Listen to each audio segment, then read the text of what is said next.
దేవారాజునకు నీ న్యాయ విధులను రాజకుమారునికి నీతిని తెలియజేయుము.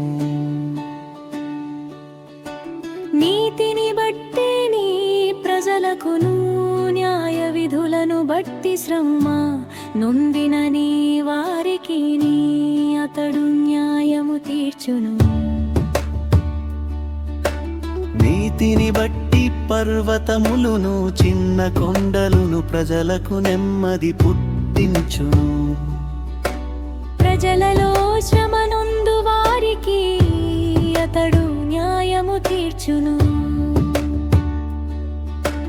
బీదల పిల్లలను రక్షించి బాధ పెట్టు వారిని నలగగొట్టును.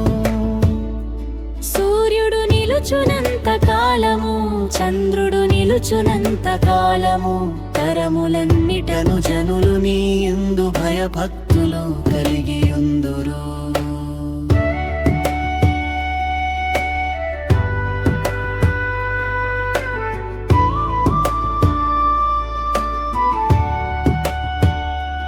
గడ్డి కోసిన బీటి మీద కురియువానవలెను,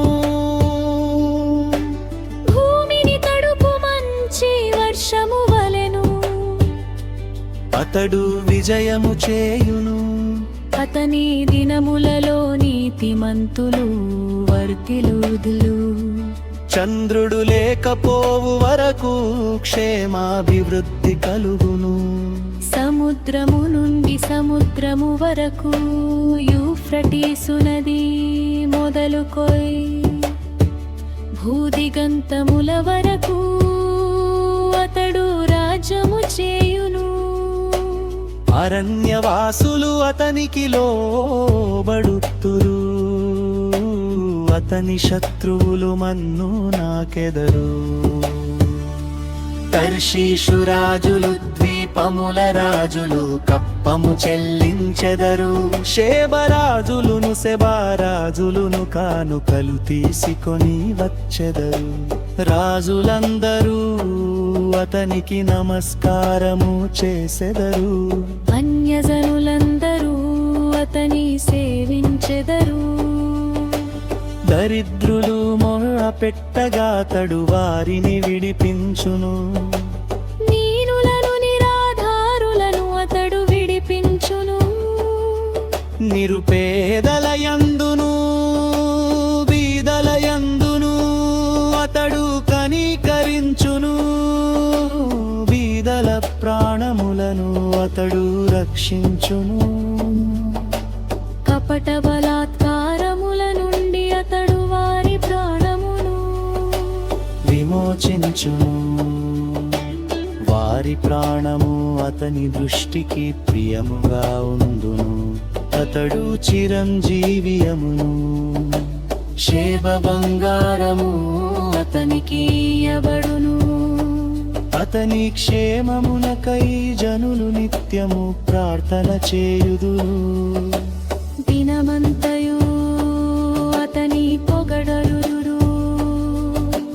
దేశములోను పర్వత శిఖరముల మీదను సస్య సమృద్ధి కలుగును.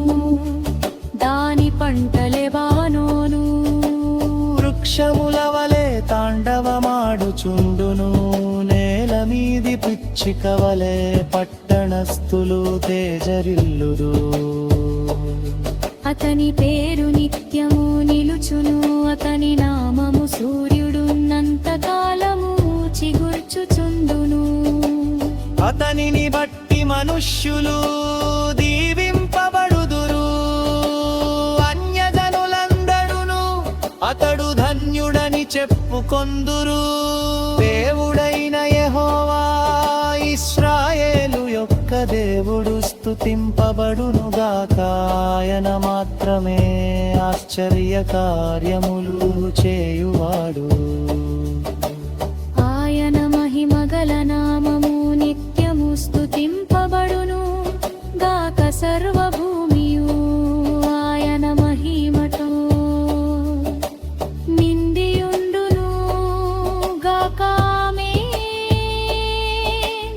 ఆమేన్. మెషయి ప్రార్థనలు ముగిసెను.